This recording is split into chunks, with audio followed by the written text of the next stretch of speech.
Hello सांग मैंने केमिति अछंती आशा करछे समस्ते बहुत भलरे थिबे। आपण समस्तंकु मो तरफरु जय गुरु। ठाकुर डाकुचे आपण भलरे रुहतु, सुस्थ रे रुहतु, आपणकर पूरा दिनटी मंगलमय हो आउ भलरे भलरे कटि जाओ। तो मो भी भलरे अछि, सबुदिन भलिया हेइ एछि। आउ गोटे सुंदर सकाळर आरंभ, आउ ए सुंदर सकाळर आउ गोटे फ्रेश आ नुआ ब्लॉग को मो पुष्प आपण समस्तंकु स्वागत करछि। तो सबुदिन भलिया आज भलिया आज भी से रकम सकाळ टाइम सकाळ गाधुआ पाधुआ सरी देकी मु पळि आछि चुली पाखकु। एठी बसी परिया काटुछि काना सकाळे सकाळे हल्का हल्का शीत पड़लानी सेति कि ये चुली पाखटा पूरा तो सुखी आउ किसी असुविधा ना। तो वर्षा हेने कौन कर के जाने, आगू तो लघुचाप पुणी बात्या सब रकम अच्छी कौन हम के जाने तो कही होनी। किंतु बर्तमान चुली पाखटा पूरा परिष्कार एठी बसिकी ही मु सकाळ बेला परिया पत्र कटाकटी सब काम एठी ही कर दउची। परिया आज कना लाउ घांट करमे तो सेति कि लाउ को ढिने आसने तो कटाकटी करके रेडी कर देमे। रेडी कर देके चुली तो ऑलरेडी मोर नागिची कहीं ना ननद आछन्ते जेहेतु से करना सकाळे सकाळे गाधेला बेले टिके गरम पानी कर दूचे। से सकाळे उठिकी चुली नगे दूचे, चुली नागिकी रोचे आउ किसी असुविधा होनी। चुली नागी मु गाधुआ पाधुआ काम सरे देकी आसिक करना ये चुली रे ही तरकारी बसे देकी रोटी तरकारी सब ये चुली रे बने दूचे सांगे सांगे ही होची।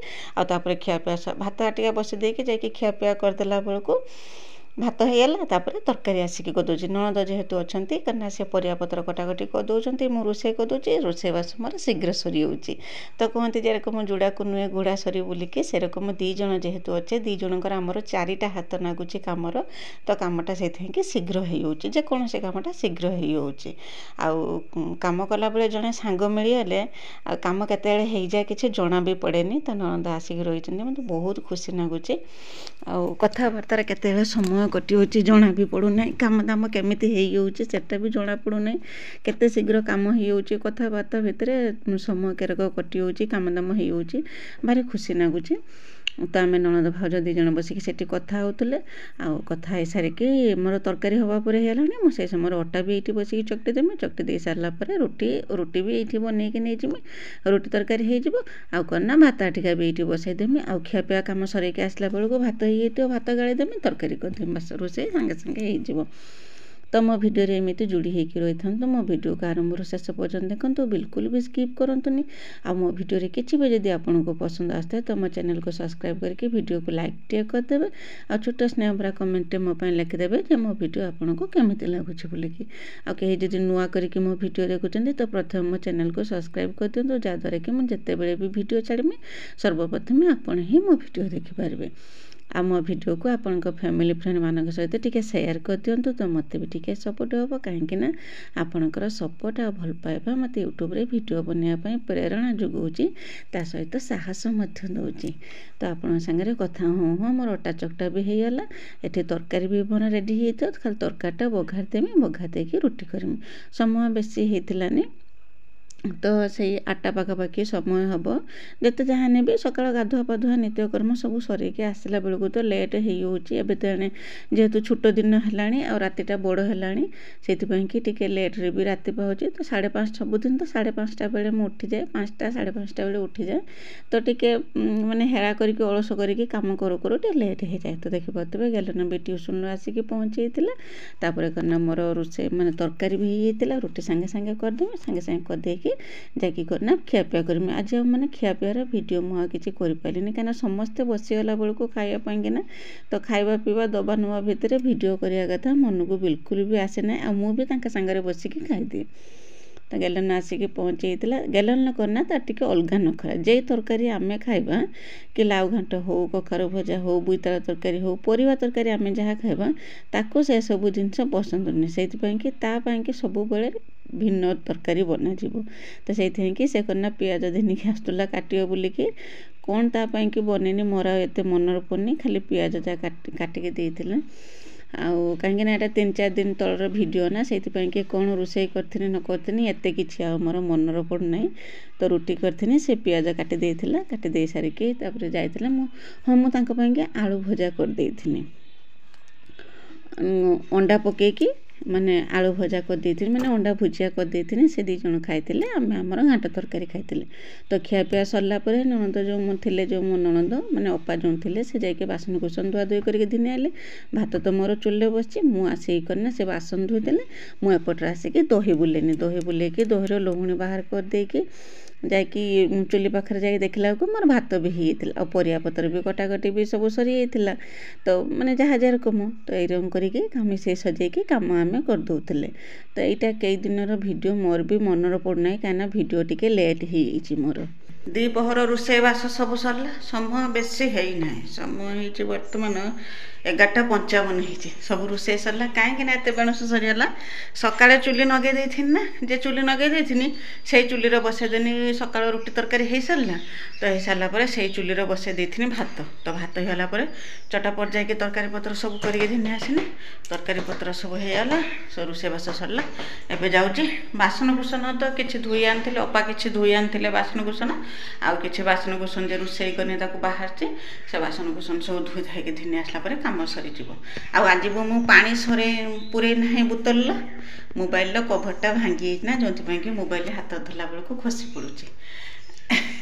ଆଜି ବୋତଲର ମୁଁ ପାଣି ପୁରେଇ ନାହିଁ, ଆଉ ବାବା ସବୁ ପାଣି ପୁରେଇଛନ୍ତି। ତ ମୁଁ ବାସନ ଧୋଇକି ଘିନି ଆସେ କି ତରକାରୀ କରିছে ଦେଖିବା। ଆଜି ବାସନକୁସନ ସବୁ ଧୁଆଧୁଇ କରିକି ଘିନି ଆଇନି। ଆଉ ଏଠି ଦେଖନ୍ତୁ, ଯେଉଁ ବାବାଙ୍କୁ କହିଥିଲି ପାଣି ପୁରେଇବା ପାଇଁ ବୋତଲ, ସେ ପୁରା ଲାଇନ୍ କରିକି ବୋତଲକୁ ରଖିଦେଇଛନ୍ତି, ବୋତଲକୁ ଗୁଛେଇ ନାହାନ୍ତି। ସବୁ ଗୁଛେଇକି ରଖିଦେବା, ପୁରା ଲାଇନ୍ କରିଦେଇଛନ୍ତି କିଚେନ୍ ସ୍ଲାବ୍ ସାରା।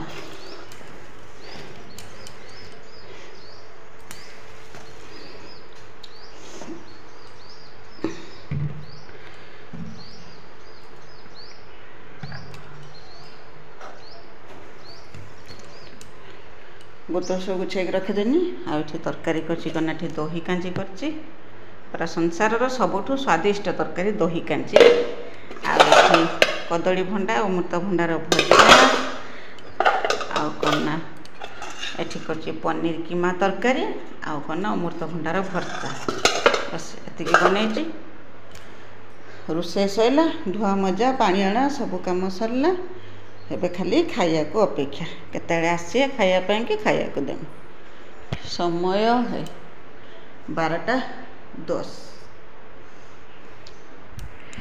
ଯାଉଛି ଟିକେ ସମୟ ରେଷ୍ଟ ନେବି, କ'ଣ ବସିବି। ବାବା ଗାଈକି ଦେବେ, ତୋରାଣି ଦେବେ, ବାଛୁରୀକି ପେଜ ଦେବେ, ଦେଇ ସାରିଲା ପରେ ତାପରେ ଯାଇକି ଖିଆପିଆ କରିବା। କବାଟଟା ଆଉଜି ଦେଇଯା, କାମ ସରିଲା। ତ ଖିଆପିଆ ତ ଆମର ସରିଯାଇଥିଲା। ଆଉ ସରିଗଲା ପରେ କ'ଣ ନା ହଠାତ୍ ଆମର ପ୍ରୋଗ୍ରାମ ହେଲା, କ'ଣ ନା ଖାଇ ପିଇକି ବସିଥିଲେ କଥା ଆମର ହଠାତ୍ ପ୍ରୋଗ୍ରାମ ହେଲା ଯେ ଆମେ ଯିବା ମାନେ କାଳୀ ଠାକୁର ଦେଖିବା ପାଇଁକି ଯିବା। ତ ସେଇଥିପାଇଁ କି ବସିକି ଏରକମ କଥା ହଁ ପ୍ରୋଗ୍ରାମ ହେଇଗଲା। ତ ସେଇ ସମୟରେ କ'ଣ ନା ଅପା କ'ଣ କହିଲେ ନା, କହିଲେ ମୋତେ ମୁଣ୍ଡରେ ତ ଚୁଟି ପାଚିଗଲାଣି, କ'ଣ କରିମି। ତ ବାବାଙ୍କ ପାଖରେ ଥିଲା କଲର୍ ଥିଲା, ସେ କ'ଣ ନା ଅପାଙ୍କ ମୁଣ୍ଡର କଲର୍ ମାରି ଦେଉଥିଲେ। ଆଉ କହିଲେ କ'ଣ ନା ଶୀଘ୍ର କାମ ସରେଇ ଦିଅ, ସନ୍ଧ୍ୟା ସୁଦ୍ଧା ଆମେ କ'ଣ ନା ଠାକୁର ଦେଖିବା ପାଇଁକି ଯିବା। ତ ମୁଁ ତ ପୁରୁଣା ଭିଡ଼ିଓରେ କହିଥିଲି, ଯଦି କେବେ ଯଦି ଠାକୁର ଦେଖିବା ପାଇଁ ସୁଯୋଗ ଯଦି ମିଳେ ତ ଆପଣଙ୍କ ସାଙ୍ଗରେ ନିଶ୍ଚୟ ସେୟାର କରିବି। ତ ମୋତେ ଫାଇନାଲି ଆସିକି ମାନେ ସୁଯୋଗ ମିଳିଗଲା। ମୁଁ କେବେ ବି ଯାଇଥିଲିନି ଠାକୁର ଦେଖିବା ପାଇଁକି, କାହିଁକିନା ଛୁଆଟି ବେଳେ ଆମ ଘର ପାଖରେ ଯେତେବେଳେ ମୋ ବାପଘର ଗାଁରେ ନା, ସେଇଠି କାଳୀ ଠାକୁର ପୂଜା ହୁଅନ୍ତି, ଆମେ ସେଇଠି ହିଁ ଦେଖିଥିଲୁ। କିନ୍ତୁ ବାହାଘର ପରେ କେବେ ବି ବାହାରକୁ ଯାଇନାହିଁ କାଳୀ ଠାକୁର ଦେଖିବା ପାଇଁକି। ତ ଆଜି ଯେହେତୁ ଯାଇଥିଲେନି, ତାପରେ ଅପା ବି ଆସିକି ପହଞ୍ଚନ୍ତି, ତ ସେଇଥିପାଇଁକି ଆମେ ସମସ୍ତେ ବାହାରିଲେ କରନା ହଠାତ୍ ପ୍ରୋଗ୍ରାମ କରିଥିଲେ ଯେ କାଳୀ ଠାକୁର ଦେଖିବା ପାଇଁକି ସନ୍ଧ୍ୟା ସୁଦ୍ଧା ଯିବା। ତ ଏଇଠି କରନା ସେ ତ କାମ ତ ଶୀଘ୍ର ସରଉଥିଲେ, ଯେତେ ଶୀଘ୍ର କାମ ସରିବ ଆମେ କରନା ସନ୍ଧ୍ୟା ଦିଆ ସରିବ ଆମେ ବାହାରି ଯିବା ଠାକୁର ଦେଖିବା ପାଇଁକି। ଆଉ ଦିନ ବେଳା ଗଲେ ଠାକୁର ଦେଖିବାର ମାନେ ମଜା ଲାଗେନି, କାହିଁକିନା କେତେ ସାଜସଜ୍ଜା ହେଇଥାଏ। ଆଉ ଦିନ ବେଳେ ସେସବୁ ତ ଆଉ ଲାଇଟରେ ଯେଉଁ ସଜା ହେଇଥିବ ଭଲ ଲାଗିବନି, ସେଇଥିପାଇଁକି ସନ୍ଧ୍ୟାବେଳେ ଯିବା। ତ ବାବା ଆଣିଥିଲେ କରନା ଫୁଲ ଗଛ, ସେଇ ଫୁଲ ଗଛକୁ ମୁଁ କହିନି ଆଗରେ ହାଣିକି ନଗେଇଦେବା, ସନ୍ଧ୍ୟା ବାଜି ହେଉଛି ନା, ବେଳଓଳି ଦିନଟା ଏବେ ଛୁଟିଆ ଦିନ। ତ ତ ସନ୍ଧ୍ୟା ବାଜି ହେଉଛି ନା, ସେଥିପାଇଁକି ଆଉ ତାକୁ ସବୁ ବାବା ହାଣି ଦେଇଥିଲେ। ମୁଁ ତାକୁ କନା ଗଛ ସବୁ ନଗେଇ ଦେଇଥିଲି। ନଗେଇ ଦେଇ ସାରିଲା ପରେ ଏପଟର ଅପା ଯେ ଘର ପାଖ ଥିଲେ, ମୁଁ ଯେ କହୁଥିଲି ଅପା କାମ କରିଦେଉଥିଲେ ବୋଲିକି ମୋତେ କାମରେ ସାହାଯ୍ୟ କରିଦେଲେ। ଅପା ଏପଟର ଘର ଝାଡ଼ୁ କରିଦେଇଥିଲେ। ସେଇଥିପାଇଁକି ମୋତେ ଆଉ ଘର କଥା ଟିକେ ଚିନ୍ତା ଲାଗୁଥିଲାନି। ବାସନ କୁସନ ତ ଖିଆପିଆ ସରିଲା ପରେ ସବୁ ଧୁଆଧୁଇ କରିକି ଦିନେ ଆସିଥିଲି। ଆଉ ସେସବୁ କାମ ବି ଥିଲାନି, ଖାଲି ଗଛ ଲଗେଇବା କାମଟା ଯାହା ଥିଲା ଆଉ ଗାଈ ଦୁହିଁବା କାମଟା, ବାସ୍ ଏତିକି କାମ ଥିଲା, ଆଉ କିଛି କାମ ଥିଲାନି। ତ ବାବା ତାକୁ ହାଣି ହୁଣିକି ରେଡ଼ି କରିଦେଲେ। ଆଉ ମୁଁ କନା ଫୁଲ ଗଛ ଲଗେଇଥିଲି, କାରଣ ଗେଣ୍ଡୁ ଫୁଲ ଗଛ ଲଗେଇଥିଲି। ଏ କନା ଗୋଟା 2 ଟଙ୍କା ଲେଖା ପଡ଼ୁଛି। ତ ବାବା କିଣିକି ଆଣିଥିଲେ, 10ଟା ଗଛ କିଣିକି ଆଣିଥିଲେ। ଦେଖିବା ଏ 10ଟା ଗଛ ଯଦି ବଞ୍ଚିଯିବ, ଯଦି ଫୁଲ ଫୁଟିବ, ଗଛରେ କନା କଢ଼ି ବି ହେଇଥିଲା, ମାନେ ଫୁଲ ଗେଣ୍ଡୁ ଫୁଲର କଢ଼ ବି ହେଇଥିଲା। ଯଦି ଏ ଗଛ ବଞ୍ଚିଯାଏ ତ ଆଉ ଆଣିକି ଗଛ ଲଗେଇବା। ତ ଗାଈକି ଏଠି ବାନ୍ଧି ଦେଉଥିଲେ, ଗାଈ ଖାଉଥିଲା। ତ ଜଣା ତ ପଡ଼ୁଥିଲା, ମାନେ ନ୍ୟୁଜ୍ରେ କହୁଛି କି ମୋବାଇଲରେ ସବୁଆଡ଼େ କହୁଛି ଯେ ବାତ୍ୟା ହେବ ବୋଲିକି। ସେଇଥିପାଇଁକି ଡର ବି ଲାଗୁଥିଲା। ଆଉ ଶାଗ ଲଗେଇବା ପାଇଁକି କି ଆଉ କୋବି ଲଗେଇବା ପାଇଁକି ଯେଉଁ ସବୁ ହଣାହଣି ହେଇଥିଲା, ତାକୁ ଆମେ ସେଇ ରକମ ଛାଡ଼ିଦେଲେ। କାହିଁକିନା ଯଦି ବର୍ଷା ହେବ, ବାତ୍ୟା ଯଦି ହେବ ତ ସେସବୁ ନଷ୍ଟ ହେଇଯିବ। ଯଦି ଗଛ ହେଇଥିବ ସବୁ ପଚିଯିବ। ତ ସେଇଥିପାଇଁକି ତାକୁ ଯେ ସବୁ ହାଣି ହୁଣିକି ରେଡ଼ି କରିଦେଇଥିଲେ, ତାକୁ ଆଉ ଆମେ ଛାଡ଼ିଦେଲେ। ଯେ ବର୍ଷା ପରେ ଯେଉଁ ବର୍ଷା ବାତ୍ୟା ସବୁ ଯେ ଆସୁଛି, ତାପରେ ଯାଇକି ଆମେ ବାଡ଼ିରେ ଶାଗ ବୁଣିବା। ତ ସେଇଥିପାଇଁକି ଆଉ ସେସବୁ କାମ ଛାଡ଼ି ଦେଇକି ଆସିକି ଆଗର ଫୁଲ ଗଛ ଲଗେଇ ଦେଇଥିଲେ। ଫୁଲ ଗଛ ଲଗେଇ ଦେଇ ସାରିଲା ପରେ ମୁଁ ଯାଇଥିଲି, ଗାଈ ଏଇଠି ବନ୍ଧା ହେଇଥିଲା, ଯାଇଥିଲି ଗାଈ ଦୁହିଁବା ପାଇଁକି। ଗାଈ ଦୁହିଁ ଦେଇଥିଲି, ଗାଈ ଦୁହିଁକି ଲୁଗାପଟା ଧୋଇକି ସନ୍ଧ୍ୟା ଦେଇଥିଲି। ଆଉ ହଁ, ଯେଉଁ ଗୁଣ୍ଡା ଯେ ପକେଇଥିଲି, ଘଷି ଛାଡ଼ିଥିଲି, ଯେ ଛୋଟ ଛୋଟ କରିକି ଘଷି ଦେଇ ଛାଡ଼ିଥିଲି, ସେ ତ ଗୋଟେ ବର୍ଷା ଖାଇକି ଓଦା ହେଇଯାଇଥିଲା। ତାପରେ ଯେଉଁ ଖରା କଲା, ସେ ଖରାରେ କନା ସେ ଘଷି ସବୁ ଶୁଖିଯାଇଥିଲା। ତାକୁ ସବୁ ବାହାର କରିକି ଆଣିକି ରଖିଥିଲି। ଏଇ ରକମ ଛୋଟରୁ ପୁଟରୁ କାମ ମୋର ଦିନ ସାରା ଚାଲିଥିଲା। ସେ ଆଉ ବସି ହେଉନି ତ ଛୁଟିଆ ଦିନ ଦ୍ୱିପହରେ ବି ସମୟ ମିଳୁନାହିଁ ଶୋଇବା ପାଇଁକି। ଖିଆପିଆ କାମ ଦାମ ସବୁ ସରିଲା ବେଳକୁ ବି ତ ଲେଟ୍ ହେଇଯାଉଛି। ଆଉ ଏଇ ସମୟରେ କନା ଯଦି ଶୋଇ ପଡ଼ିବ ନା, ଉଠିଲା ପରେ ବିଲକୁଲ ବି ଭଲ ଲାଗିବନି, କାମ କରିବା ପାଇଁକି ଇଚ୍ଛା ହେବନି। ତ ସେଇଥିପାଇଁକି ଛୋଟରୁ ପୁଟରୁ ଏପଟ ସେପଟ ଏଇ ରକମ କରିକି କାମରେ ସବୁ ଆମେ ଲାଗିଥିଲେ। ଏଇ ରଙ୍ଗ କାମ ଦାମ କରିକି ମାନେ ମୋର ଦିନଟା ଏରକମ କଟିଥିଲା। ତ ମୋ ଭିଡ଼ିଓରେ ଏମିତି ଯୋଡ଼ି ହେଇକି ରହିଥାନ୍ତୁ। ମୋ ଭିଡ଼ିଓକୁ ଆରମ୍ଭରୁ ଶେଷ ପର୍ଯ୍ୟନ୍ତ ଦେଖନ୍ତୁ, ବିଲକୁଲ ବି ସ୍କିପ୍ କରନ୍ତୁନି। ଆଉ ମୋ ଭିଡ଼ିଓରେ କିଛି ବି ଯଦି ଆପଣଙ୍କୁ ପସନ୍ଦ ଆସିଥାଏ ତ ମୋ ଚ୍ୟାନେଲକୁ ସବସ୍କ୍ରାଇବ୍ ନିଶ୍ଚୟ କରନ୍ତୁ। ଆଉ ଲାଇକ୍ ଟିକେ କରିବା ପାଇଁ ବିଲକୁଲ ବି ଭୁଲନ୍ତୁନି, କାହିଁକିନା ଆପଣଙ୍କ ପାଇଁକି ହିଁ ମୋତେ ମାନେ ଭିଡ଼ିଓ ବନେଇବା ପାଇଁ ପ୍ରେରଣା ଯୋଗାଉଛି। ତ କୌଣସି ଅସୁବିଧା ବଶତଃ ମୋତେ ଭିଡ଼ିଓ ଗୋଟେ ଦିନ 2 ଦିନ ଯାଇପାରୁନାହିଁ, କିନ୍ତୁ ମୁଁ ସବୁବେଳେ ଚେଷ୍ଟା କରୁଛି ଯେ କନା ମୋ ଭିଡ଼ିଓ ଯେରକମ ରେଗୁଲାର ଆସୁ ବୋଲିକି। ତ ମନରେ ବି ସେରକମ ଉତ୍ସାହ ବି ଥାଏ, କେତେ ଶୀଘ୍ର କାମ ସରିବ ଆଉ ସନ୍ଧ୍ୟା ବାଜିବ, ଆମେ କନା ଠାକୁର ଦେଖିବା ପାଇଁ ଯିବା ବୋଲିକି। ତ ଫାଇନାଲି ଆସିକି ସଞ୍ଜ ବାଜିଯାଇଥିଲା। ଅପା ତ ସାଙ୍ଗେ ସାଙ୍ଗେ ରେଡ଼ି ହେଇଯାଇଥିଲେ। ମୁଁ ଟିକେ ଆସିକି ଟିକେ ସମୟ ବସିଥିଲି। ଆଉ ମାନେ ଟିକେ ସମୟ 5 ମିନିଟ୍ ମୁଁ ରେଷ୍ଟ ନେଇଥିଲି, କାହିଁକିନା ପ୍ରାର୍ଥନା ସବୁ ସରେଇକି ଆସିଲା ବେଳକୁ ଲେଟ୍ ହେଇଯାଇଥିଲା। ତାପରେ କନା ଯାଇକି ଆମେ ସବୁ ରେଡ଼ି ହେଉଥିଲେ, 2 ଜଣ ରେଡ଼ି ହେଉଥିଲେ। ଆଉ ଅଟୋରେ ହିଁ ଯାଇଥିଲେ। ଅଟୋବାଲା ଆସିକି ବି ଗେଟ୍ ପାଖରେ ପହଞ୍ଚି ଯାଇଥିଲା। ତ ମାନେ ଠାକୁର ଦେଖିତେ ଯିବା ପାଇଁକି ତା ଯେଉଁ ଉତ୍ସାହଟା ସେଟା ବଢ଼ି ବଢ଼ି ଚାଲିଥିଲା। ତ ସଜବାଜ ହେଇକି 2 ଜଣ ଯାକ ନଣନ୍ଦ ଭାଉଜ 2 ଜଣ ବାହାରି ଗଲେ। ଆଉ ମୋର ଯାଆ 2 ଜଣ ବି ଯାଇଥିଲେ। ସମସ୍ତେ ବାବା ଯାଇଥିଲେ, ମିକିଲି ଯାଇଥିଲା, କିନ୍ତୁ ଗେଲନ ଯାଇନଥିଲା, ଗେଲନ ଘର ପାଖରେ ଥିଲା। ଆଉ ତା କାହିଁକିନା ତାର ପଢ଼ା ରହୁଛି ନା, ସେଇଥିପାଇଁକି ସେ ଇଚ୍ଛା କରିକି ଆମ ସାଙ୍ଗରେ ବାହାରୁ ନାହିଁ। ସେ କହୁଛି ତମେ ଯାଅ, ମୁଁ ଘର ପାଖରେ ରହିମି, ପଢ଼ା କରିମି। ସେଇଥିପାଇଁକି ସେ ଘର ପାଖରୁ ଆମେ ଯାଉ। ତ ବେଶୀ ରାତି ତ ହୁଏନି, ସାଙ୍ଗେ ସାଙ୍ଗେ ଠାକୁର ଦେଖିକି ଆମେ ପଳେଇ ଆସିଥିଲେ। ରାତିର 9ଟା 9:30 ସୁଦ୍ଧା, 10ଟା ସୁଦ୍ଧା ଆମେ ଆସିକି ଘର ପାଖରେ ପହଞ୍ଚି ଯାଇଥିଲେ। ତ ଦେଖିପାରୁଥିବେ ମୁଁ ରେଡ଼ି ହେଇଗଲି। ଆଉ ଯେତେବେଳେ ମୁଁ ରେଡ଼ି ହେଇକି ବାହାରୁଥିଲି, ସେଇ ସମୟରେ କନା ମୋ ଯାଆ ଆସିକି ପହଞ୍ଚିକି କହିଲେ ମୋତେ ବି ଟିକେ ଶାଢ଼ୀଟା ପିନ୍ଧେଇ ଦେନି। ତ ତାଙ୍କୁ ବି ଟିକେ ଶାଢ଼ୀ ପିନ୍ଧେଇ ଦେଇଥିଲି। ଶାଢ଼ୀ ପିନ୍ଧେଇ ଦେଇ ସାରିଲା ପରେ ତାପରେ ଆମେ ସମସ୍ତେ ବାହାରି ଯାଇଥିଲେ ଠାକୁର ଦେଖିତେ ଯିବା ପାଇଁକି। ଆଉ ଗାଡ଼ି ତ ଅନ୍ଧାର ତ ହେଇଯାଇଥିଲା। ଆଉ କାହିଁକିନା ସନ୍ଧ୍ୟା ଦେବା ପରେ ଆମେ ସମସ୍ତେ ବାହାରିଥିଲେ, ଅନ୍ଧାର ହେଇଯାଇଥିଲା। ସେଇଥିପାଇଁକି ମୁଁ ତାର ଆଉ କିଛି ଭିଡ଼ିଓ ବନେଇଥିଲିନି।